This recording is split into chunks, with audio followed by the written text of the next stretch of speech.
कुन्साङ काकाका कथा। कुन्साङ काकाका कथा। बुलबुल कम्युनिकेसनको प्रस्तुति। युट्युब च्यानल श्रुति सम्वेगमा खगेन्द्र सङ्ग्रौलाद्वारा लिखित कथाहरूको वाचन श्रृङ्खला। अच्युत घिमिरेको वाचन। कुन्साङ काकाका कथा। कुन्साङ काकाका कथा। प्रस्तुत छ खगेन्द्र सङ्ग्रौलाको कथा। शीर्षक कुराउनीको रित्तो पेरुङको।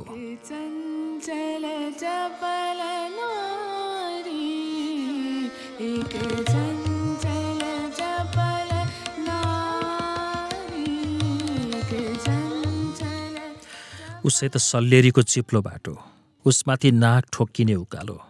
शकुन्तलाले बडो सकसले बल्ल तल्ल 2 घण्टामा उकालो छिचोली।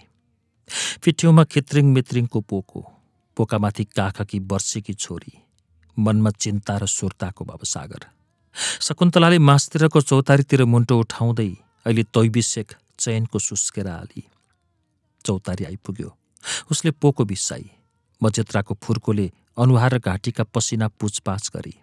बरपिपलको सियालमुनि बस्दा उसको मन अल्ली चङ्गा भयो, आङ अल्ली हलुङ्गो भयो अनि भोकले खरिएकी ख्याउटे छोरीलाई काखमा लिएर ऊ दुध चुसाउन थाली। उसका आँखा उतातिरको पाको माथि माथि उड्दै पारीको गाउँमा पुगेर खसे। मेरी बासै उसको माइती गाउँ त्यही त हो। ऊ त्यहाँनिर उसकी आमाको घर देखियो। घर उही हो, ऊ जन्मेको, गट्टा खेलेको, हाँसेको, घुर्की लाएको, पिटाई खाएको, रोएको र यसरी हुर्के बढेको घर। बलजप्ती डोलामा चढाएर चिन्नु न जान्नुको मान्छेका पाउमा सुम्पिएर दुरु दुरु रुवाउँदै र आफू पनि उसरी नै रुँदै विधुवा आमाले उसलाई बिदा गरेको घर ऊ त्यही हो। बाँसझ्याङमुनतिर झम्म परेको कटहरको रुखमासतिर रातमाटे गाउँको उसकी आमाको घर त्यही त हो। सुखमा र दुःखमा घरिघरि सम्झना आउने त्यो उसको माइती घर। शकुन्तलाको चित्तमा हर्ष र वेदनाका के भावना मिसिएको भावुकताको पोको हलक्क उठ्यो अनि उत्निखेरै त्यो पोको प्याट्ट फुट्यो। गहिरो सुस्केर हाल्दा उसको छाती माथि उठ्यो र छातीभित्र कतै कमलो कुनामा सियोले झैँ चसक्क घोच्दै छाती तल दब्यो।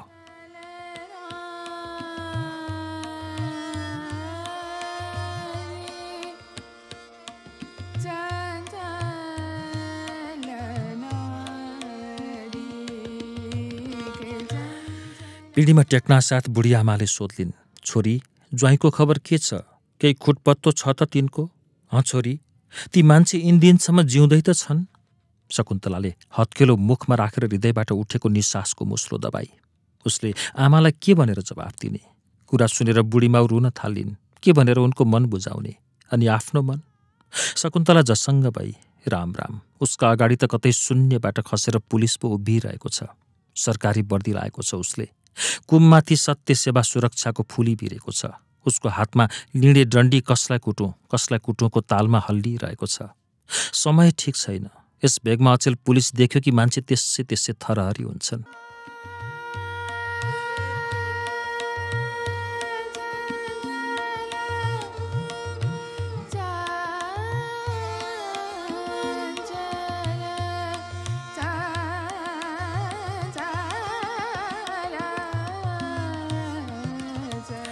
शकुन्तलाका अगाडि पुलिस उभिएको छ।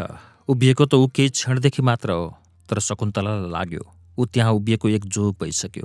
अहो, त्यो त्यहाँ त्यस्तो एक्लासमा अर्काकी स्वास्नीका अगाडि कसरी उभिएको अनि शकुन्तलालाई कसरी हेरेको त्यस डाँगाले?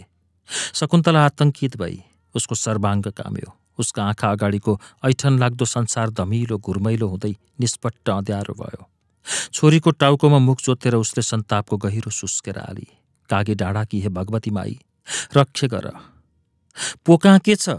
प्रहरी हलदार गोविन्द कृष्ण शर्माले डन्ठाले पोको घोच्दै सोध्यो। के हुनु र पुलिस दाई? छोरीका थाङ्ना यसो फेरफार गर्ने जोत्रा जाम्रा। दुखियाका पोकामा अरू के हुनु र पुलिस दाई?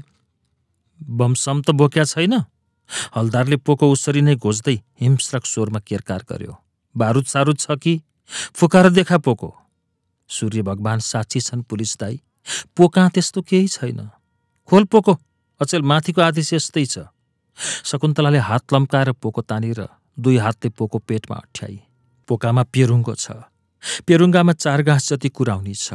थोती बुढी आमालाई लगिदिन भनेर कत्रा दुःखले जोरजाम गरेको उसको कोसेली, अनमोलको त्यो कुराउनी। हलदारले झम्टा मारेर पोको खोस्यो। शकुन्तला पक्क मुख बाएर मूर्ति समान भई हेर्दैछे। हलदार पोको खोल्न थाल्यो। थाङ्ना र फेरफार गर्ने लुगा डन्ठाले उधिँदै उसले यता र उता उत्त्यायो। ल, हलदारका लोभी आँखा त पेरुङ्गामा पो परे। हँ, के हो यो? बम? बारुद? जिलेटिन? हँ? हलदार गोविन्द कृष्णले हत्तपत्त पेरुङ्गाको मुख च्यात्यो। पेरुङ्गाको मुखसँगै शकुन्तलाको हृदय चरचरी चिरियो। हलदारले कुराउनी यसोक्क सुँगी हेऱ्यो। उसका आँखामा आनन्दी चमक छायो। यता शकुन्तलाका आँखा पिरलोको बादलले डम्मै डाकिए। लामिछाने मुखिनीको कत्रो चाकरी गरेर जोरेको, बरा चिचिला केटाकेटीलाई सुँग्नै नदिई पेरुङ्गामा हालेको, थोती आमाका हातमा राखिदेऊला भनेर त्यसरी ल्याएको कोसेली, त्यो पेरुङ्गो, प्राणसरी प्यारो त्यो कुराउनी। पुलिस दाई, कामदो स्वरमा शकुन्तलाले दुःख पुकारा गरी, बिन्ती छ पुलिस दाई, बुढी आमालाई भनेर ल्याएको यो मेरो कोसेली। ठिक छ, हलदारले भन्यो र कुराउनी झिकेर उसले एक मुख क्वाप्प खाइहाल्यो। मिठो, मुख मिठ्याउँदै उसले भन्यो। हलदार मुख मिठ्याइरहेको छ। उसका बिखालु दाँत शकुन्तलाको कोमल हृदयभित्र झनैभित्र गाडिरहेका छन्। उसले अर्को गाँस कुराउनी मुखमा हाल्यो। शकुन्तलाको हृदयमा उसका दाँत झन्झन गहिरो गरी गाडिए। कुराउनी जम्मै खायो र हलदार सन्तुष्ट भयो।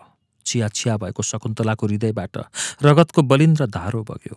पेरुङ्गाको कुराउनी रित्तिँदै जाँदा शकुन्तलाका अन्तरका आँखामा बुढी आमाको सहस्र मुजा परेको थोतो अनुहार नाच्यो। उसलाई आमाले उदास आँखाको भाकामा भनिरहे चाहिँ लाग्यो, छोरी, यतिका दिनपछि त रित्तै पो आइछस् बाबै, खै त साथमा ज्वाइनी छैनन्। शकुन्तलाले सुक्क सुक्क रुँदै थाङ्ना बटुली, आँसु पुस्दै पोको पारी। मुख बाहिरहेको रित्तो पेरुङ्गो उसलाई डाँडाको जोनसरी भएकी आफ्नी आमाको थोतो मुख चाहिँ लाग्यो। नजानिदो गरी कामिरहेका हातले उसले पेरुङ्गो उठाई, कुराउनी हालेको भोर्लाको पात जतनले पेरुङ्गामा हाली अनि मुख बाँधेर रित्तो पेरुङ्गो पोकामा घुसारी। खाली हात कसरी माइत जाउँ? शकुन्तलाको छिया छिया भएको मन दोमन भयो। आमा भनेकी त आमा नै हुन्। उनले केही नभन्लिन् रे लौ। भाउजूले के ठान्लिन्? गाउँठाउँमा कुरो एक कान दुई कान मैदान हुन बेर लाग्दैन अनि भाउजूका मुखबाट सुनेर जोरी पारिले। तर्कना गर्दा गर्दै शकुन्तलाका पाइला अनायास माइती गाउँतिर चल्न थालिहाले। रित्तो पेरुङ्गो जस्तै रित्तो मन लिएर शकुन्तला सुस्त सुस्त हिँडिरहेकी छे। कुराउनी जोरजाम गर्न उसले लामिछाने बजेको कत्रो तरकारी बारी खनिदिनु परेको थियो। थोरै होइन, एक बिहान र एक दिन पुरै। लामिछाने मुखिनी कहाँबाट दुध ल्याएर कुराउनी पकाउन थालेपछि तीनवटै लालाबालाले कुराउनी खान कत्रो हत्ते गरेका थिए। मुटु गाँठो पारेर बालकका आँत मारेर पेरुङ्गामा हालेको कुराउनी असती बजिया, कालले गाँच्न नसकेको असती बजिया।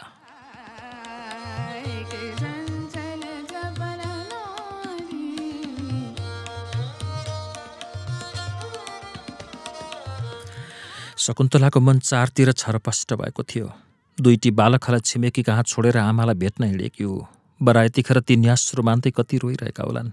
अनि उसको लोग्ने आनन्दराम, ऊ कतै जङ्गलमा भोक भकै कुदिरहेको होला कि, कतै कसैलाई गोली दागिरहेको पो होला कि, कसैका गोलीको तारो लागेर कतै ढलिरहेको पो होला कि। आमाले सोद्धा के भन्ने? घरव्यवहारको सिङ्गो सगर शकुन्तलाका निम्छारा काँधमा थमाएर उसको लोग्ने आनन्दराम धावामा हिँडेको पनि वर्ष दिन हुन लाग्यो। ऊ सिडियोको अड्डामा खरदारको जागिर खान्थ्यो। के न उद्योग अजमाउला भनेर ऊ आधा दिन परको गाउँबाट सदरमुकाम बसाइसरेथ्यो। गाउँको जो भएको पाको फोक्टो 4 पैसाको भाउमा मिल्कियो। सदरमुकाममा खत्र्याङ खुत्रुङ व्यापार गर्दा र चिया होटेल चलाउँदा त्यही 4 पैसा पनि कता बिलायो कता। बाँकी रह्यो मौकामा सदरमुकामको पल्लो छेउमा अपाइकको बाँदर लड्ने भित्तोमा बनाएको सानो गुड मात्र। अनि चिने जानेका नेतालाई घरिघरि नमस्कार गरेर भन्छोन गरी मार्गेर ऊ सिडियोको अड्डामा खरदार भयो। खरदार आनन्दराम अचेल घरमा छैन। ऊ त हरायो, अलप भयो। ऊ सोझो सिधा हिसाबले ऊ खुरुखुरु जागिर खाँदै थियो। निम्छरो हैसियतको गृहस्थी थियो ऊ। जोइपोइको कमाइले जेनतेन दुःख जिलो गरी 12 मासे अनिकालको गुजारा चलाइरहेको थियो ऊ। उसको जीवनमा सपनामा पनि नचिताएको आँधी बेरी उठ्यो। बैरीले उसको निर्दोष ज्यानमाथि दागा धर्यो। मर्नुभन्दा त बौलाउनु निको। बस ऊ बस्ती छाडेर वन पस्यो।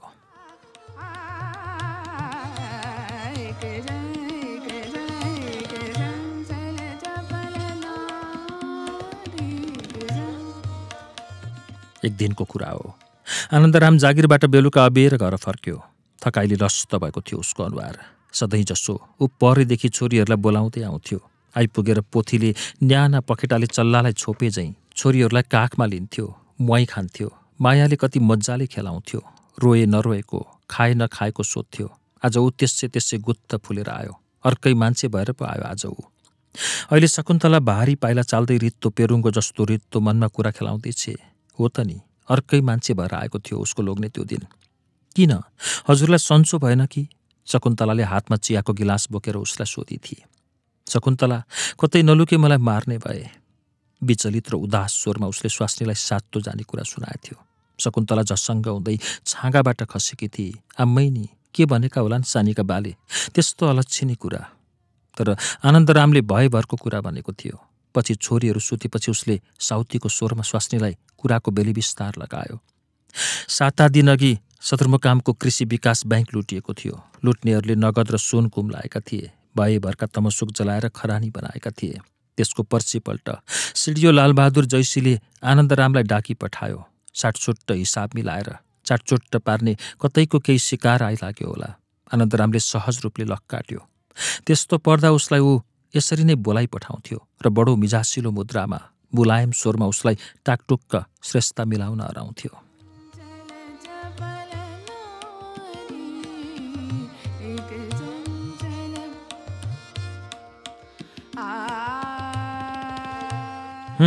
आनन्दराम ढोकाबाट भित्र पस्नासाथ बोको चितुवा झैँ सिडियो गर्ज्यो।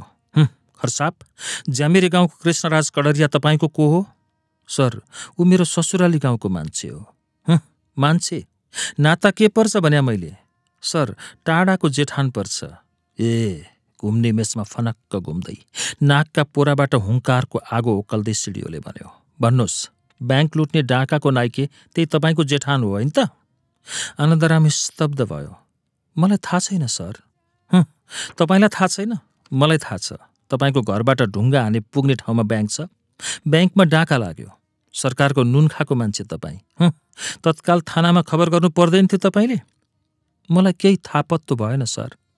तपाईँको जेठान डाकाको सरदार, कसरी थाहा पत्तो होस् तपाईँलाई? सर, लरबराउँदो स्वरमा आनन्दरामले आफ्नो बचाउ पक्षमा बिन्ती चढायो। ब्याङ्कबाट मेरो घरभन्दा त प्रहरी थाना नजिक छ नि सर। थानालाई किन थाहा भएन? मलाई प्रश्न सोध्ने होइन, मेरो सोधाइको जवाफ मात्र दिनु हो। भन्नुहोस्, डाका तपाईँको घरमा लुकेर निस्केका हुन्? आनन्दराम अत्तालियो।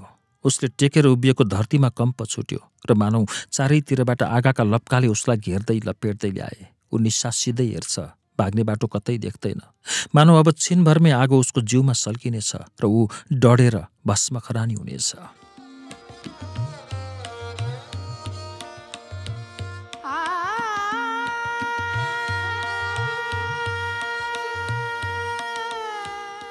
सर, उसका ओठ आतेशले थरथराए। सर, म असहायमाथि यति भयङ्कर शङ्का।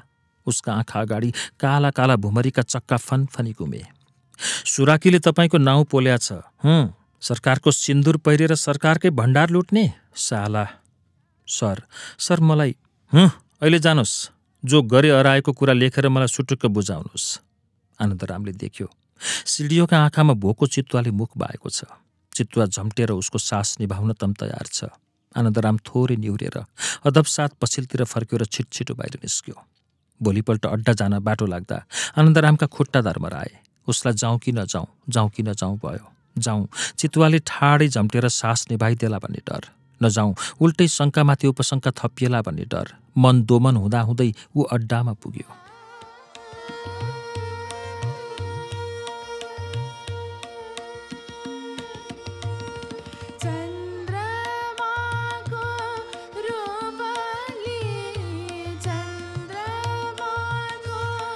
सिडियोले उसलाई डाक्न आज पनि पाले पठायो। आनन्दरामको आङ सिरिङ्ग भयो। उसले टेकेको धरतीमा फेरि कम्प छुट्यो। डाका दलको नामेसी खैल्याको? सर, थाहा भएन ल्याउनु। साला, अझै थाहा छैन भन्छस्? सिडियो सन्क्यो। डाका लुक्ने तेरा घरा, नकाब भिर्ने तेरा घरा, दलबलसहित निक्लने तेरा घराडी, अझै थाहा छैन भन्छस् साला? आनन्दराम बोलेन। सुन, तँलाई मैले 7 दिनको म्याद दिएँ। डाका दलको नाम मलाई चाहिन्छ। सर, मलाई केही थाहा छैन। काँटी ल्याउँ म नाउँ? माटामुनि खोजेर भए पनि तैँले ल्याउनुपर्छ, नत्र याद राख्नु। आनन्दरामले स्वास्नीलाई सिडियोको ध्वासबारे सुनाइसक्यो र सुस्केर हाल्यो। स्वास्नी चाहिने लोग्नेका घुँडामा मुन्टो राखेर रोइरहेकी थिए। ऊ ऊ नजानिदो गरी कामिरहेकी थिए। भन्नु भएन त हजुरले थापत्तो नभएको जिनिस काँटा खोजेर ल्याउनु भनेर? शकुन्तलाले दबेको स्वरमा सोधी। तँलाई थाहा छैन शकुन्तला, सासले बोल्दै अनन्तरामले व्यवस्था पोख्यो। तै भन् त, चितुवाका मुखेन्जी बाख्राको के जोड चल्छ? ऊ भनेको जिल्लाको राजा, तेरो लोग्ने भनेको उसका टाँगा मुनिको खरदार। तै भन् त, पहराका मुखेन्जी कुइनाको। साँझ पर्न लाग्यो। माइत हिँडेकी शकुन्तला छिटछिटो पाइला चाल्दै अघि लम्किरहेकी छ। अब आमा घर पुग्न धेरै छैन। पुगेपछि थोती आमाले सोध्लिन्, छोरी, ज्वाइँको केही खुटपत्तो छ त?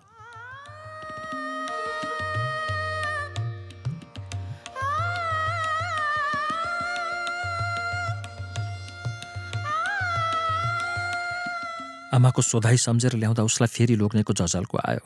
ऊ कति साह्रो निश्वासिँदै छटपटाउँदै कपाल लुच्दै रोएकी थिए त्यो रात। उसले आँसुको दहबाट फुटेको स्वरमा भनेकी थिए, सानिका बा, घर छाडेर हिँड्ने कुरा नगर्नुहोस्। बरु म त्यो ब्याधाकी स्वास्नीका पाउमा शिर राखेर रुन जाउँला। सानिका बाको कसुर केही छैन सिडियो साहेब नि भनेर म अलाप बिलाप गरौँला। ती तीनवटी बालाका छोरी छन्, कतै आयस्ताको मुख देख्न पाउनु छैन। यसो सोच्नुहोस् त, यत्रो सगर म एक्लैले कसरी थाम्न सकौँला? सानिका बा, सानिका बा। निलो आकाशबाट चट्याङ पर्यो। चट्याङको आगोको लप्का आनन्दराममाथि झ्वाम्मै ओरियो। कृष्णराज कड़रिया भन्ने उसको टाढाको जेठानले एकाध वर्ष यता जम्बा एकपटक मात्र उसका घरमा पाइला टेकेको थियो, त्यो पनि पोहोर साल। कड़रियाको पार्टीका जन कहिलेकाहीँ कतै शून्यबाट खसे चाहिँ रात साँझ उसकहाँ फुत्त झुल्किन्थे। अड्डातिर के चाल छ भनेर यसो सोधी टोपल्थे। जो दिएको खानकी खान्थे र हावा चाहिँ स्वित्त बाटो लाग्थे। आनन्दारामको राजनीतिसँग अरू लेनादेना केही थिएन भने पनि हुन्छ, यति हो। उसको मुख अलि खुकुलो थियो। चिया पसल हुँदो कसैसँग कुरै कुरामा राजनीतिमा ठोकाबाजी पर्दा ऊ प्याच्च भन्थ्यो। देखियो, सबैको ताल देखियो। पञ्च पनि चाखियो, काङ्ग्रेस पनि हेरियो, एमालेको फाइफुट्टी पनि देखियो। जम्मै भातेले आफ्नै बुढी बारे। शहीदका लासमाथि गाडी कुदाए, महल ठड्याए। गरिबका लागि खै कसले के नाप्यो, खै कसले के लछारपाटो लायो। चाख्न बाँकी अब एउटै छ, माओवादी।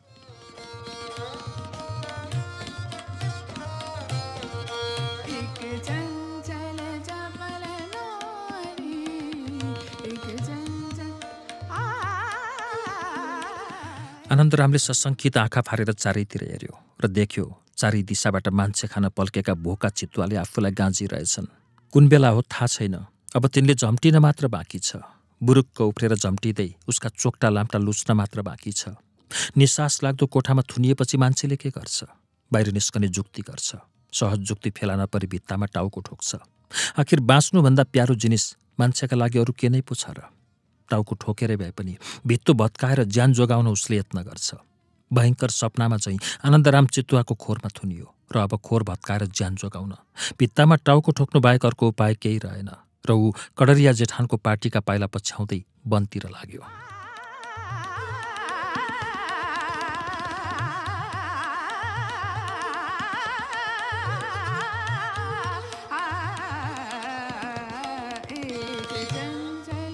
सदरमुकामका कतिपय मानिसले चनाखो हुँदै सासले साउती गरे, हेर है, सिडियो साहबका पराक्रमले अर्को एउटा माओवादी जन्मायो। शकुन्तला आमा घरमाथिको बाँस जाङ्निएर पुगी। उसको रगतपक्ष चित्तमा लोग्नेको विदाईको स्वर गुन्जिरहेको थियो। शकुन्तला, म हिँडेँ। शकुन्तला लोग्नेका पिँडुलामा छाँद हालेर उसलाई रोक्न खोज्दै रोएकी थिए। त नरो, स्वास्नीको कपाल मुसार्दै लोग्नेले सम्झाएको थियो। जे जसरी हुन्छ, छोरीको जो सकेको स्याहार गर। चितुवाहरूलाई मास्न सकिएछ भने हाम्रा पनि त दिन कसो नआउलान्। ल म हिँडेँ। शकुन्तला सम्झन्छे बाटो लाग्नु अघि आनन्दरामले निदाइरहेका छोरीलाई बडो भावुक हुँदै निहुरिएर हेरेको थियो। उसका आँखाका कोस कोसमा आँसु रसाएका थिए अनि निहुरेर आलो पालो तिनलाई कसरी मुहाई खाएको थियो उसले। शकुन्तलाका आँखामा आँसु टलपल टलपल भए। लोग्ने गएको पुरापुर वर्ष दिन भयो। खबर मात्रै आएर के गर्नु? दुःख सुखमा साथ दिने आफ्नो भरोस लाग्दो प्यारो पाखुरो कता अलप भयो कता। दुष्टहरू, कालले गाँजेर लान नसकेका पापिष्टहरू। शकुन्तला आमा घर आइपुगी। आमा बर्को ओढेर पिँढीको खाटको कुनामा पोको परेर बसेकी रहेछन्।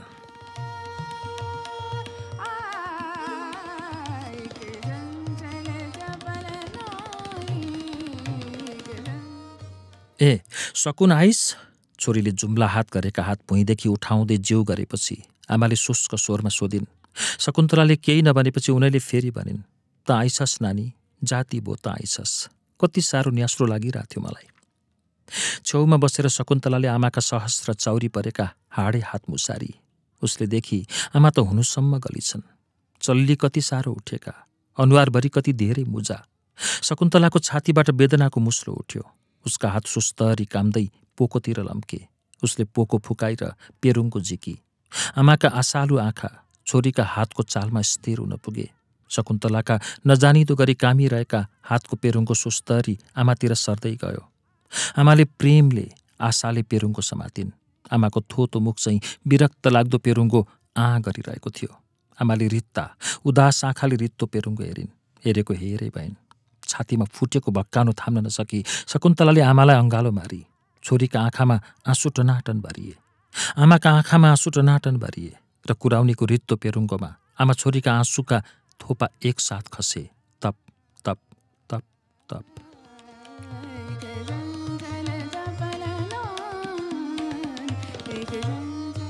बुलबुल कम्युनिकेसनको युट्युब च्यानलमा अहिले तपाईँले सुन्नुभयो खगेन्द्र सङ्ग्रौलाको कथा। शीर्षक थियो कुराउनीको रित्तो पेरुङ्गो। कुन्साङ काकाका कथा श्रृङ्खलामा आजको कथा वाचन कस्तो लाग्यो? खगेन्द्र सङ्ग्रौलाको अरू कथा सुन्नको लागि यसै च्यानलको प्लेलिस्टमा जानुहोला। कथा उपन्यास सुनिरहनका लागि सब्स्क्राइब गर्नुहोस् बुलबुल कम्युनिकेसन।